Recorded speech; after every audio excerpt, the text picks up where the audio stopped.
Chapter 6. In the early morning, I knew it was early because the air was still cool and there was dampness on the boards of the raft. I heard Timothy shout, "I see an island, true!" In wild excitement, I stumbled up and fell overboard. I went under the water, yelling for him, then came up gasping. I heard a splash and knew he was in the water too. Something slapped up against my leg and I thought it was Timothy.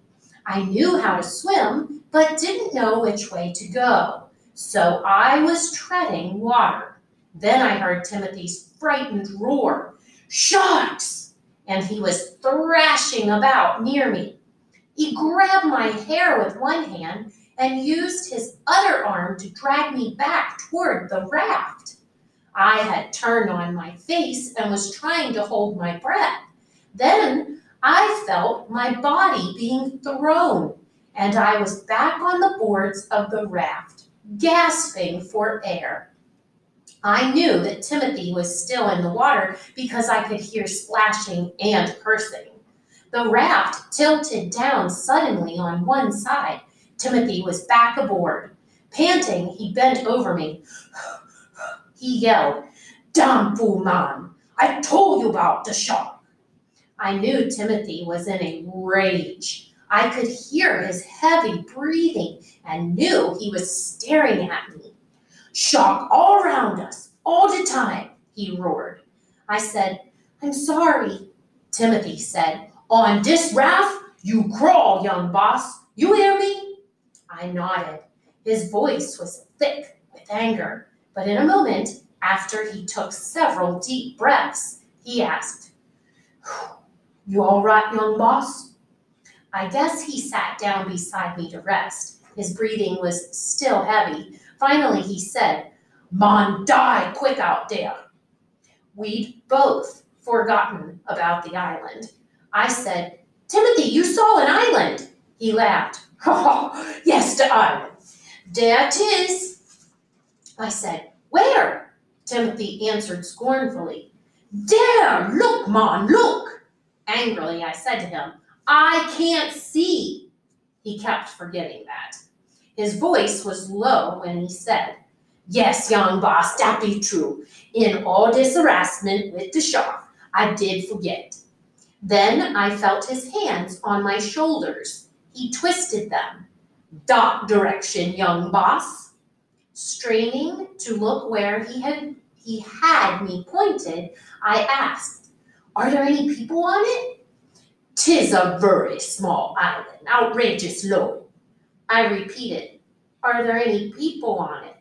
I thought they could contact my father and then send for help.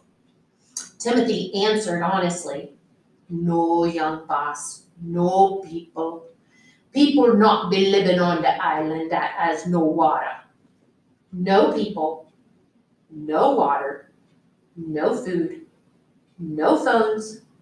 It was not any better than the raft. In fact, it might be worse.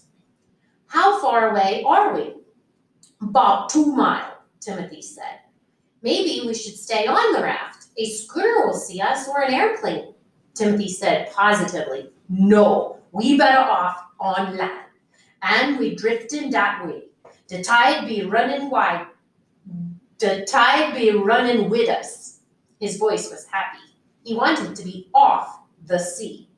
I was certain my father had planes and ships out looking for us. I said, "Timothy, the Navy is searching for us, I know." Timothy did not answer me. He just said, "'Tis a pretty thing to be sure. I see a white beach, and behind that, low sea great bushes. Then on the hill, some palm, maybe 20, 30 palm." I was sure he couldn't even see that far. I said, "Timothy, wouldn't it be better if we stayed on the raft and found a big island with people on it?" He ignored me. He said, "But in the night, I saw surf washing right over banks off to port, but did not awaken you, young boss, but knew we be getting near the Keys.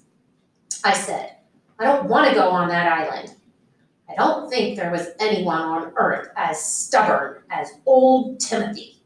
There was steel in his voice when he answered, We be going on dat island, young boss. Dat be true. But he knew how I felt now, because he added, From this island we will get help. Be true? I swear.